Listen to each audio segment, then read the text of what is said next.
स्वागत है आप सभी का हिंदी एक्सप्लेन टी पे। तो आज हम देखने जा रहे हैं एक बिल्कुल नया कोरियन ड्रामा जो कि अभी हाल ही में रिलीज हुआ है और इसका नाम है रेड सोन। शायद इसके बारे में तुम लोगों ने सुना होगा। और इसमें हमें एक लड़की की कहानी दिखाई गई है। क्या तुमको लगता है कि अगर तुम्हारे पास पैसा है, पॉपुलैरिटी है, सब कुछ है तो तुम्हारी लाइफ सेट है? बिल्कुल, पर ऐसा नहीं होता। इस कहानी को देखो जो कि मेरे को बहुत ज्यादा अच्छी लगी। कहानी की शुरुआत वानसू से होती है, एक लेडी जो कि दिखने में काफी सुंदर होती है और कोरिया की बहुत बड़ी चैरिटी चलाती है जो कि इसके इन लॉज की है। वानसू बहुत पुअर फैमिली से बिलोंग करती थी, लेकिन एक दिन इसकी किस्मत चमक गई और ये यहाँ तक पहुंच गई है। वर्ल्ड के गरीब बच्चों को खाना खिलाती है, उनकी मुसीबतों को समझती है। सब इसको एंजल भी कहते हैं पूरे वर्ल्ड में। एक दिन वानसू फिलीपींस आई होती है एक स्पीच देने के लिए और कुछ अपने क्लाइंट से मीटिंग करने के लिए। यहाँ पर वर्ल्ड के बहुत बड़े बड़े लीडर्स एंड लोग आए होते हैं। तभी उसकी सेक्रेटरी बोलती है कि हमें मेल आया है कि आपके ऊपर टेररिस्ट अटैक होने वाला है, तो हमें यहाँ से निकल लेना चाहिए, हमें जल्दी मीटिंग कैंसिल करनी होगी। पर वानसू नहीं मानती है, उसका मानना है कि सब फेक चीजें हैं। इसके बाद एक इंटरव्यू में जाती है और वहां के बाद वो एक मिडिल ईस्ट रिच मैन से मिलती है जो कि मनी डोनेट करना चाहता है इसकी चैरिटी के अंदर। उसी होटल में हम दोयुन नाम के एक आदमी को देखते हैं और ये पहले कोरियन पुलिस में था पर अभी यहाँ पर कसीनो में आया हुआ है जहाँ इसकी नजरें कुछ गैंगस्टर पर है। उनको फॉलो करके वो बाथरूम में पहुंच गया होता। इनकी बातों से पता चलता है कि इन्होंने कोरियन पुलिस को मारा है यहीं पर इसी जगह पर, और अब ये किसी और को मारने वाले हैं यहीं पर इसी जगह पर। डोयुन को याद आता है कि इसका एक फ्रेंड था जो कि पुलिस में था और उसको एक मिशन पर यहाँ भेजा गया था और उस मिशन के दौरान उसको किसी ने मार दिया था और उसी के कातिल का पता लगाने के लिए डोयुन यहाँ पर आया हुआ है और वो समझ गया है कि इन्हीं लोगों ने उसको मारा है। डोयुन यहाँ पर स्टाफ बन के गैंगस्टर के रूम में गया जहाँ पर हम मिस्टर पार्क को देखते हैं। ये बॉडीगार्ड के हेड होते हैं वैन ग्रुप के। वैन ग्रुप वही है जो कि वानसू चलाती है, बड़ी वाली चैरिटी है ना, और ये बहुत सारे पैसे गैंगस्टर को दे रहा होता है और शायद यही वानसू को मरवाना भी चाहता है उसी का बॉडीगार्ड होकर। अभी देखते क्या चक्कर है। डोयुन यहाँ से चला जाता है, अपने दोस्त की मौत को याद कर रहा होता है कि किसने मेरे दोस्त को मारा होगा, और इसने बाथरूम में गैंगस्टर की बातें सुन ली थी कि वो अगले मिशन पर यानी वानसू को मारने के लिए कहाँ जाने वाले हैं। तो ये भी अगले दिन वहीं पहुंच जाता है। वानसू भी आई होती है, अपनी मीटिंग में आती है और उसी गैंगस्टर ने इस पर फायर कर दिया। डोयुन इसको जैसे तैसे बचा लेता है, हालांकि जानता नहीं है इसको, और फिर ये बचकर यहाँ से भाग जाते हैं दोनों कार में। वानसू काफी डरी हुई है, बोलती है कि तुम हो कौन, मुझे क्यों बचाया तुमने? डोयुन बोलता है कि मैं वहीं से गुजर रहा था तो बचा लिया। चलते हुए ये लोग एक गांव में पहुंच गए होते हैं। कार में प्रॉब्लम आ गई, रुके तो कार के अंदर देखा तो जीपीएस ट्रैकर लगा हुआ था, मतलब इसको कोई ट्रैक कर रहा है इसकी गाड़ी को। इसने फेंक दिया ताकि कोई फॉलो ना कर सके और इसे लेकर अपने घर आया, अपना घाव ठीक करके बोला कि लो फोन करके बुला लो जिसको बुला सकती हो। ये बोलती है कि मुझे मेरे हस्बैंड, मेरे भाई किसी का नंबर याद नहीं। डोयुन इसको उठाकर कोरियन एम्बेसी में ले आता है अपने आप। यहाँ पर कुछ देर बाद इसका हस्बैंड आता है, योंगुक नाम होता है इसका, और अपनी वाइफ को सारी मीटिंग कैंसिल करके यहाँ से वापस कोरिया चलने को कहता है। पर वानसू इसे इग्नोर कर रही होती है, मानो इसको हस्बैंड मानती नहीं है या दोनों के बीच में बनती नहीं है। मिस्टर पार्क ने पता किया था, ये जान गए होते हैं कि उसको डोयुन नहीं बचाया था, तो इसको बॉडीगार्ड का काम देते हैं, नौकरी ऑफर करते हैं कि तुम तो अभी बेरोजगार हो तो कर लो ये। डोयुन ने बहुत सोचा, अच्छा मौका है अपने फ्रेंड की मौत का बदला लेने का। इसका चाइल्डहुड फ्रेंड था वो, इवन उसने इसको अपनी एक किडनी भी दे रखी थी, तो सोचो कितना मानता है ये उसको। तभी उसका खूनी का पता लगाना चाहता है, इसलिए अगले दिन नौकरी को एक्सेप्ट कर लेता है। यहाँ पर वानसू की सासू माँ आपसे मिलते हैं हम, जो कि बहुत ही खतरनाक होती है, डांट रही होती है, फोर्स कर रही होती है वानसू को कि तुम्हें चाइनीज कंपनी के साथ बिजनेस करना चाहिए, है ना। वानसू जानती है कि चाइनीज बुरे हैं और उनके साथ अगर बिजनेस किया तो मेरी बनी बनाई इज्जत भी खराब हो जाएगी। पर सासू माँ को बहुत पैसे का लालच होता है, इसका हस्बैंड भी सेम होता है, फोर्स कर रहा होता है इसको, पर ये सबको इग्नोर करके बाहर भाग जाती है और मीडिया से अपने ऊपर हुए अटैक के बारे में बातें करने लगी और इसकी सासू माँ बहुत गुस्सा करती है। वहां से वानसू फिर अंदर आती है तो वहीं पर इसकी एक सेक्रेटरी मिलती है जो इसके लिए पहले काम किया करती थी एंड उसका एक 10 साल का बेटा। ये बड़ी मजेदार कैरेक्टर है और इन्हें अपने पार्टी में इनवाइट करती है कि आज आ जाना, रात को पार्टी है। वानसू को भी तभी इसके बच्चे को देख के अपने बच्चे की याद आने लग गई होती है जो कि एक्सीडेंट में मर गया था। शाम को फिर हस्बैंड के साथ ये पार्टी में आती है जहाँ पर इसका न्यू बॉडीगार्ड से मिलवाया जाता है, यानी डोयुन से। पहले पुलिस ऑफिसर था पर अब ये बॉडीगार्ड का काम करता है। वानसू हैरान होती है कि ये तो वही आदमी जिसने मुझे बचाया था उस दिन।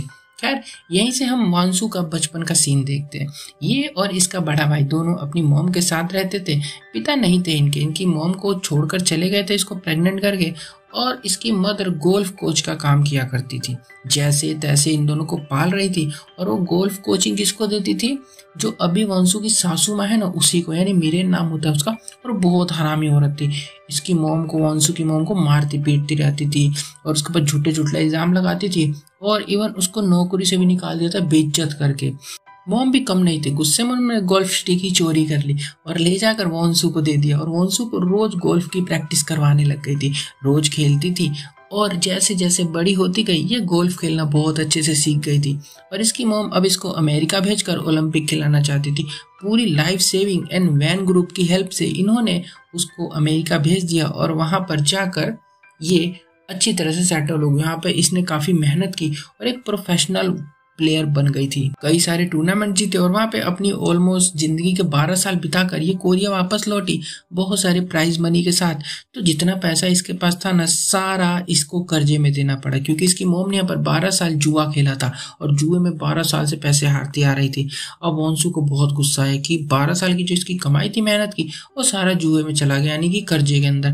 तो यहाँ से वो भाग गई और उसने डिसाइड किया था कि मैं जितना भी अब कमाऊंगी वो चैरिटी में दे दूंगी, वापस परसेंट में देखता हूँ। वंशु स्पीच दे रही होती है, सभी डोनर्स का इंट्रो भी देती है कि इन्होंने इतने पैसे दिए, इन्होंने इतने पैसे दिए। वहीं पर इसका हस्बैंड इसकी सेक्रेटरी को, वही जिससे मिली थी, उसका नाम टेरा होता है, इसको इशारे करके होटल के रूम में बुला रहा होता है। ये भी भागी भागी वहां पर पहुंच जाती है और दोनों एक दूसरे पर चढ़ाई वढ़ाई कर रहे होते हैं, है ना। रातों में कलर डाल रहे होते हैं अपने। सेक्रेटरी का बच्चा मोम मोम करता हुआ पहुंच गया वंशु के पास, बोलने लग गया कि मेरी मोम गायब हो गई, पता नहीं कहाँ चली गई है। वंशु उसको खोजने लगी। खोजते खोजते रूम में आई तो देखा कि इसके हस्बैंड की सवारी कर रही थी वो। दोनों ने भाई कपड़े वपड़े सही किए अपने और वंशु ने कुछ नहीं कहा, बस इतना बोलती है कि केयरफुल रहो, एटलीस्ट कम से कम जर्नलिस्ट आए होंगे बाहर, कुछ तो शर्म वरम कर लो तुम दोनों। मानो वंशु को इसके हस्बैंड के कारनामों के बारे में ऑलरेडी पता है और चली जाती है यहाँ से। बाहर खड़ा डोयून सब देख रहा हो तो समझ गया होता है कि मेरी मालकिन की तो मैरिज लाइफ की बैंड बजी पड़ी। बाहर आकर इसका हस्बैंड और ये दोनों डांस कर रहे होते, सबके सामने हैप्पी फैमिली बन के रहते, मानो इनसे खुश कोई है ही नहीं। और टेरा खड़ी वहीं जल रही होती है सोच के कि मैं इसकी बस एक मिस्ट्रेस हूँ, और जो कि बात सच होती है ना। अब पार्टी के बाद अपनी सासू माँ से मिलती है, जानती है कि मेरा बेटा कितना हरामी है और वेट कर रही होती है कि कब वंशु उससे डाइवोर्स ले और सारा जो धन दौलत है ना सासू माँ के हाथ में लगे, इसके बेटे के हाथ में लगे। क्योंकि अभी जो है सारा इसकी जो ये चैरिटी का वो होता है ना मेन इंसान, वो वंशु होती है, क्योंकि इसके ससुर जी ने इसी को दे दिया था सब कुछ। वंशु को कोई डाइवोर्स का ऐसा आइडिया वाइडिया होता नहीं है। पति मुंह काला करा है, जहां जाना उसको जाए, लेकिन ये अपना काम कर रही होती चैरिटी का। और तो और इन्हें धमकाती भी रहती है, काम से दूर रहो मेरे, मैं जानती हूँ कि चैरिटी का पैसा तुम लोग चोरी करते हो, है ना। मीरा नफरत करती है वंशु से। रात को वंशु बाहर आकर ड्रिंक करने लगी और डोइन को भी घर भेज देती है और अपनी उस पहली मुलाकात को याद करने लगी कि जब ये अपने हस्बैंड से पहली बार मिली थी। उन दिनों ये अफ्रीका में गई हुई थी वॉलंटियर का काम करने। वॉलंटियर मतलब फ्री का मजदूर। अफ्रीका में दोनों काम कर रहे थे और वो भी आया हुआ था, यानी इसका होने वाला हस्बैंड। दोनों की नजरें यहीं पर मिली थी। वंशु तो बहुत इंप्रेस हो गई थी इससे, ये सोच के कि अरे वाह कितनी अच्छी फैमिली है इसकी, चैरिटी का काम करती है और ये भी कितना अच्छा ऐसी जवानी लेकर अपनी ये सब काम कर रहा है। ऐसी जवानी भरी में तो लोग पता नहीं कहाँ कहाँ जाकर मुंह काला पीला करते हैं। और जब वापस कोरिया है तो वंशु को उसने प्रपोज कर दिया, फिर अपनी मॉम से मिलवा, यानी मीरान से। मीरान इसको पसंद नहीं करती थी, उल्टा सीधा बोलने लग गई, गरीब हो तुम लोग, गरीब हो। आज तो काफी इंसल्ट भी किया था और बोलती कि बाप का तो तुम्हारे पता नहीं है और माँ भी पता नहीं कहाँ भग गई तुम्हारी। पर जब तक वंशु की इमेज ना कोरिया में अच्छी हो गई थी, इसको सब लोग जानते थे कि ये ना चैरिटी का काम करती, काफी अच्छी लड़की है, तो शादी के लिए मान गई थी।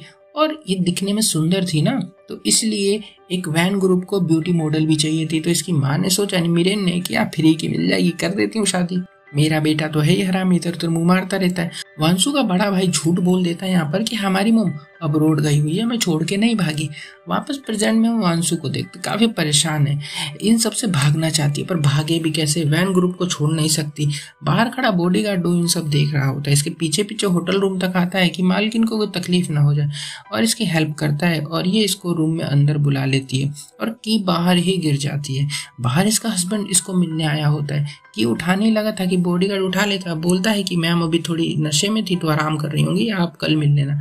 और ये हस्बैंड यहाँ से चला जाता है। अंदर वंशु बॉडीगार्ड के साथ है, बोलते कुछ करोगे मेरे साथ, पर डोयुन जानता है कि बॉस नशे में है, कुछ भी बोले जा रही हैं, तो यहाँ से चला जाता है। अगले दिन वांसू सियोल वापस आ गई होती है। बॉडीगार्ड से शर्मा रही होती है कि रात को मैं इसको क्या बोल रही थी। फिर उसके बाद बॉडीगार्ड का हेड डोयुन को मेंशन में लेके आता है, जिसको वैन मेंशन कहा जाता है, और इसको सब दिखाता है, समझाता है, बताता है कि तुम्हें यहाँ पर क्या काम करना है, कैसे करना है, कहाँ जाना है, कितना बड़ा घर है, और वांसू के पर्सनल बॉडीगार्ड हो तुम। कुछ देर में ली भी आ गई होती है, जो कि एक फीमेल बॉडीगार्ड है इन्हीं के घर की। यहाँ पर वांसू सोच रही होती है, और हमें पता चलता है कि सब ये छोड़कर इसलिए नहीं जा रही क्योंकि इसने अपने फादर इन लॉ से कसम दी थी, प्रॉमिस कर दिया था कि मैं सब कुछ संभालूंगी आपके नहीं रहने के बाद, और उन्होंने सारी चीजें इसको दे दी थी। या डोयुन अपने ऑफिस में सामान सेट कर रहा है।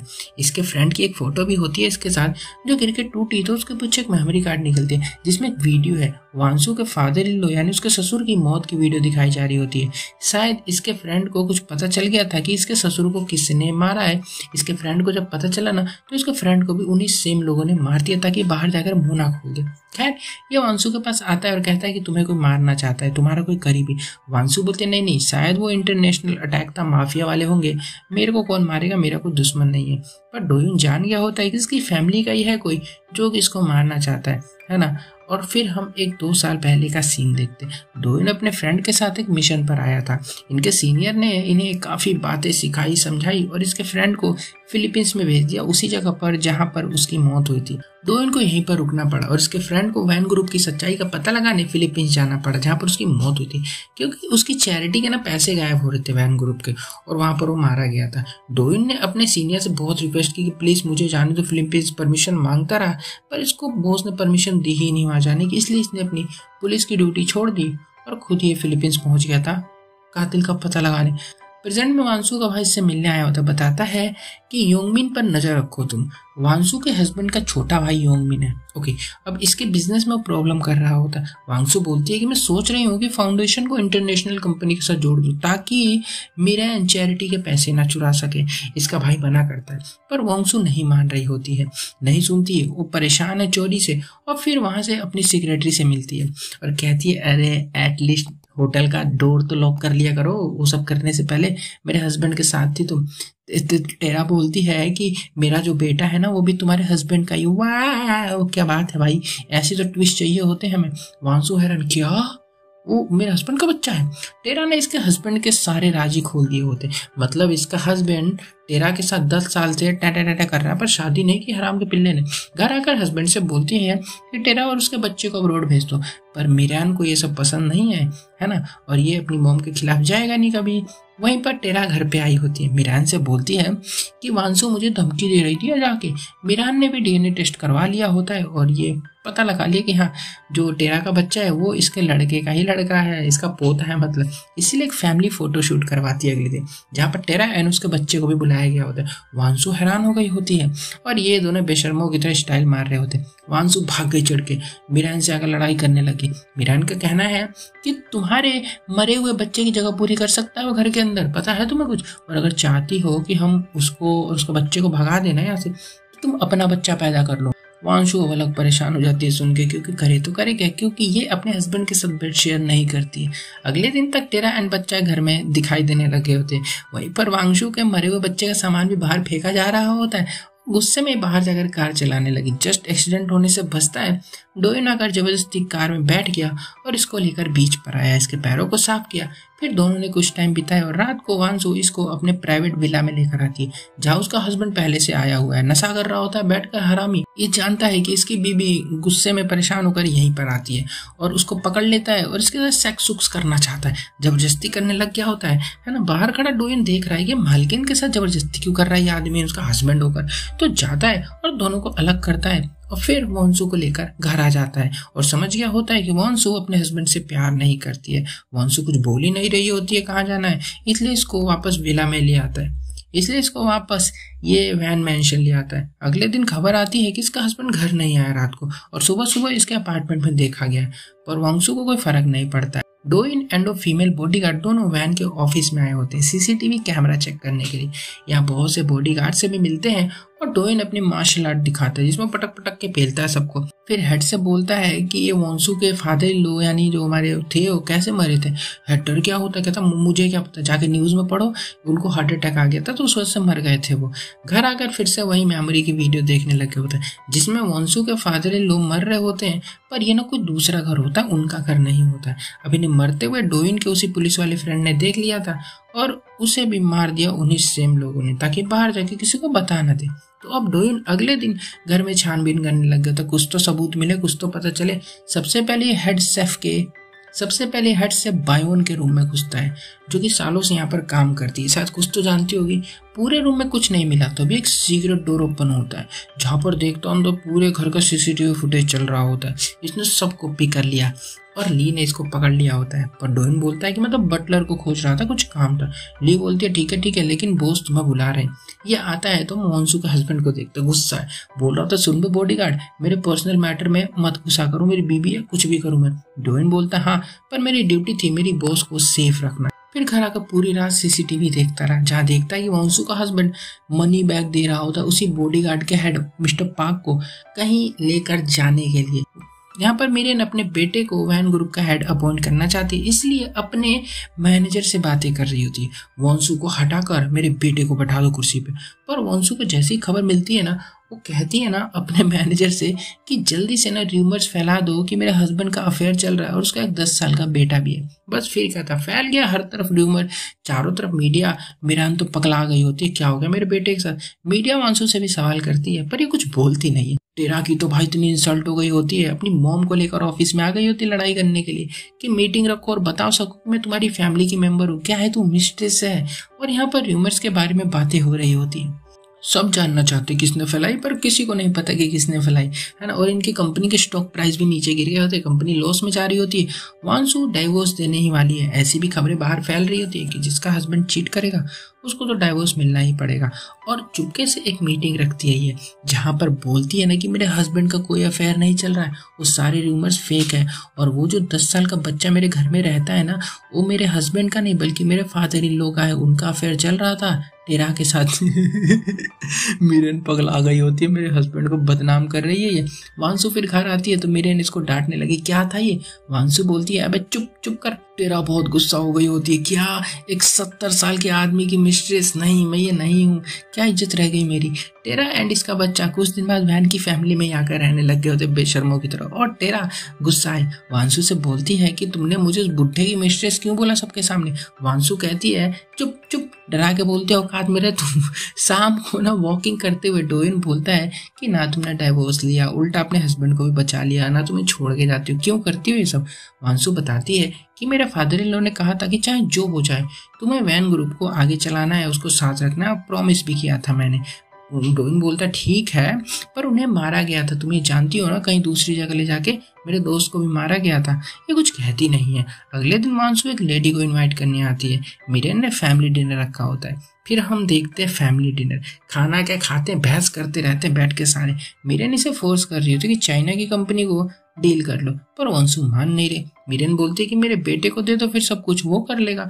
अगले दिन दोनों एक इवेंट में आई होती है। किस्मत से दोनों ने सेम ड्रेस पहनी होती है। मीडिया वाले तो इतना खुश हो जाते हैं, वाह क्या प्यारी जोड़ी है सास बहू की। और इनकी फोटोज भी काफी पॉपुलर हो गई होती है। कमेंट आ रहे होते हैं कि वांसू ही है जो वैन फाउंडेशन को आगे बढ़ा सकती है, उसको शूट भी करता है।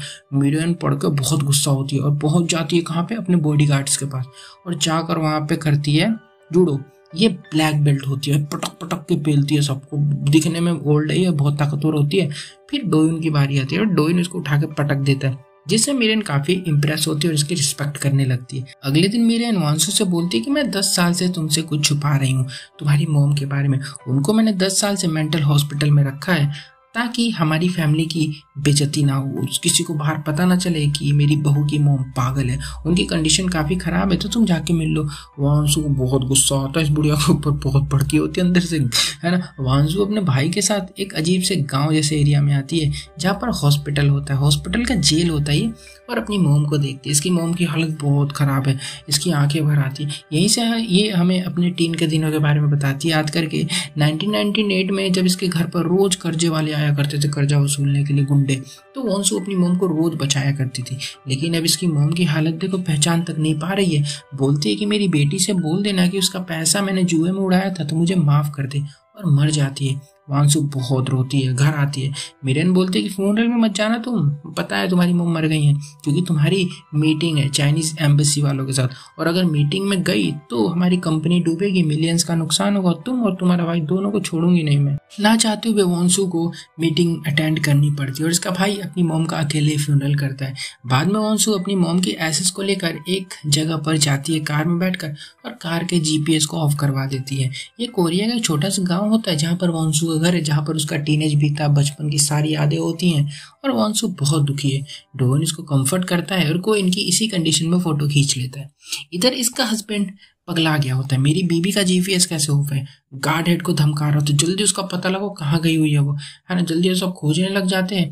वांसू बोट में है अपनी मॉम की एसेस को लेकर, अपनी मॉम को माफ कर दिया होता है इसने उनकी गलतियों के लिए, पर मिरेन को माफ नहीं करेगी, उसकी मॉम को 10 साल ऐसी सड़ी हुई जेल जैसी जगह पर रखने के लिए पागल का नाम देकर। मिरेन को भी उन दोनों की फोटोज मिल गई होती है, बहुत भड़की हुई है बॉडीगार्ड के कंधे पर देखकर उसको। वापस जब दोनों घर आते हैं तो इसका हस्बैंड डोइन को बहुत मारता है, कहता है मेरी बीबी को फंसाता है साले, जॉब से निकाल दूंगा, भाग यहाँ से। रात को वांसू इसको चेक करने आती। डोइन बोलता है क्यों कर रही हो ये सब, छोड़ दो ना ये सब, तुम्हें मारने वाले तुम्हारे घर वाले ही। यहाँ मिरेन अपने बेटे को मार रही होती है, पागल है क्या, बॉडीगार्ड को क्यों मारा, तो खुद चीटर है बहुत बड़ा, और उसे काम से नहीं निकालो, रखो उसको, क्योंकि बॉडीगार्ड से अगर वांसू क्लोज होगी, उसका अफेयर चलेगा तो तुझे वो डाइवोर्स दे देगी ना, और उसके साथ निकल लेगी, तेरा रास्ता साफ हो जाएगा। दिमाग तो बहुत लगाया होता है मिरेन ने, है ना। रात को डोइन क्लब गया होता है गैंगस्टर के पास गार्ड हेड के बारे में पूछने के लिए और कुछ डिटेल के लिए, पर उसको भगा देते हैं वहां से, और गार्ड हेड का तो पता नहीं चलता, पर इसकी खबर जरूर वहां तक आ जाती है। और अगले दिन इनका सीनियर इसको डांट रहा होता है। ये सीनियर जो है ना, ये वांसू के हस्बैंड का मैनेजर होता है, जो कि पैसे ले जाकर इधर उधर गैंगस्टर को बांटता है। ये पूछ रहा होता है कि भाई वहां क्या करने गए थे तुम, है ना। वांसू बोलता है कि फादर इन लोगों को मरवाया है ना तुम लोगों ने, सब जानता हूं मैं, है ना, तुम भी मिले उसी के अंदर। ये बोलता है नहीं नहीं, मैं बस मनी लॉन्ड्रिंग में साथ देता हूँ, पैसे यहाँ वहाँ करता हूँ और कुछ नहीं करता। और फादर इन लोग के सेक्सुअल रिलेशनशिप औरतों के साथ, इसलिए उनके बॉडी को एक घर से दूसरे का ट्रांसफर किया गया था चुपके से, ताकि मीडिया को पता ना चले। क्या कहेंगे सब, 70 साल की उम्र में बुढ़ऊ आग लगा रहे थे, तुम मत पड़ो इन सब में, तुम चले जाओ यहाँ से, जॉब छोड़ दो। डोइन बोलता है चल, मेरा दोस्त मरा है, छोड़ूंगा नहीं किसी को। अगले दिन वांसू फिर एक फाउंडेशन में आई होती है, जहां से जाते हुए इसका बुरी तरह से एक्सीडेंट कर दिया जाता है। ड्रोन उड़ के आ रहे होते, सब उड़ा देते हैं। ऐसी हालत में भी डोइन कार से बाहर निकलता है और एक बाइकर आता है चेक करने की मर गए सब, और कंफर्म करके यहाँ से चला जाता है। फिर उठता है डोइन और वांसू को कार से बाहर निकालकर भागने लगा। कार ब्लास्ट होती है और उसके जो अंजर पंजर होते हैं ना, प्लास्टिक टीन जो भी होते हैं, सब इसकी बॉडी में आकर घुस जाते हैं और जल्दी से उनको हॉस्पिटल लाया जाता है। वांसू को कम चोट आई होती है बहुत ज्यादा, पर डोइन और एक दूसरा बॉडीगार्ड जो गाड़ी चला रहा था, दोनों काफी बुरी तरह घायल हैं, इनकी सर्जरी हो रही होती है। और वांसू का हस्बैंड भी आया हुआ होता है, बोलता है तुम्हारे बॉडीगार्ड तो कमाल का है, बचा लिया उसने तुम्हें। तभी एक बॉडीगार्ड डोइन को मारने घुस जाती है रूम के अंदर। वांसू का हस्बैंड आ जाता है सही टाइम पर, तो ये मार नहीं पाती, बाहर आके कॉल करके बोलती है कि मिशन फेल्ड। और अगले दिन तक न्यूज में बस वांसू अटैक की खबर ही चल रही होती है। कुछ का कहना है कि टेररिस्ट अटैक है, पर सच क्या है किसी को नहीं पता। मिरेन भी पूरी कोशिश कर रही है कि जल्दी से अटैकर को खोज लिया जाए और सब कुछ सामने आए, पर मिरेन का मैनेजर रुकवा रहा होता है छानबीन, क्योंकि कंपनी के स्टॉक फिर से नीचे चले जाएंगे। यहाँ वांसू का हस्बैंड फिर गैंगस्टर को पैसे दे रहा होता है चोरी करके कंपनी में से। अब ऐसा क्यों कर रहा है, ये दूसरी बार है, इसका हमें नहीं पता चलता भी। और मिरेन का मैनेजर इसको सब कुछ बता देता है कि तुम्हारा बेटा पैसे चुराता कंपनी में से, पर मिरेन मानती नहीं है। और शाम को ही देखता है वांसू का हस्बैंड कि इसकी मॉम यानी मिरेन अपने मैनेजर के साथ बेड शेयर कर रही होती रूम के अंदर, और इसको याद आता है कि जब ये छोटा था ना, तब इसने अपनी मॉम को मैनेजर के साथ रूम में देख लिया था। और ये जानता है कि इसकी मॉम का अफेयर चल रहा है मैनेजर के साथ, जब ये छोटा था तभी से, मतलब शुरू से ही, सोच के देखो। और ये बात इसके पिता को भी पता थी, जो कि मर चुके हैं, है ना। तो काफी ज्यादा इनकी फैमिली में बॉन्डर मचा होता है। मम्मी ने वो किया, बेटे ने देखा, बेटा भी उसी रास्ते पे निकल रहा है, बहुत बढ़िया। पिताजी के भी कुछ ऐसी पूरी फैमिली कैसी हो, तुम लोग तीनों के तीनों हरामी वगैरह मर गए। यहाँ पर वांसू एंड डोइन मिले होते हैं वापस, और उसी बटलर के रूम में कुछ डिटेल चुराने की बातें चल रही होती है, और ये चुपके से पहुंच जाता है मैनेजर के घर पर खोजने के लिए फाइल, जिसको कि फंड वाली वो जो कॉपीज होती है, उसमें सारी डिटेल वेटेल लिखी होती है, वो लेने के लिए। और इसको बॉडीगार्ड ने देख लिया होता है, पर क्या फायदा, ये फंड बुक लेकर वहां से भाग गया होता है। और जब तक मैनेजर आकर देखता है ना, तो फंड बुक गायब होती है। लेकिन नहीं नहीं, रुको रुको, फंड बुक होती है जिसमें सारी डिटेल लिखी होती है इलीगल कामों की इनकी और लीगल भी। ओके, अब जो ये लेके भागा है ना वो सारी फेक है, कुछ नहीं है उसके अंदर। ओरिजिनल वाली इस मैनेजर ने छुपा के रखी होती है। ये लेकर भागा भागा आता है वॉन्सू के ऑफिस में और चेक करने लग जाते हैं सब। फिर उठ के कहता है कि इसको मैं अपने साथ रखता हूँ। जा ही रहा होता है कि पीछे से वकील आ जाते हैं पुलिस उलिस लेकर, क्योंकि इनके पास वारंट है इसके ऑफिस की तलाशी लेने की। और वॉन्सू के भाई को अरेस्ट कर लेते हैं ये बोल के कंपनी का फंड तुमने चुराया। और यहाँ पर ये खत्म हो जाता है। ये इसके 1 से लेके 6 एपिसोड थे। इसके बाकी के 4 एपिसोड मैं कुछ दिनों में डालूंगा, क्योंकि जब तक मैंने ये सीरीज देखी थी इसके इतने ही एपिसोड रिलीज हुए थे। ओके, वीडियो कैसी लगी जरूर बताना। और इसके ऊपर अगर अच्छा रिस्पॉन्स आता है तो अपन इसके अगले 4 एपिसोड्स को जरूर देखेंगे, जिसमें कि सारे राज खुल जाएंगे। मिलता हूँ उसके साथ। चैनल को सब्सक्राइब कर दिया करो यार, वीडियो को लाइक कर देना। बाय।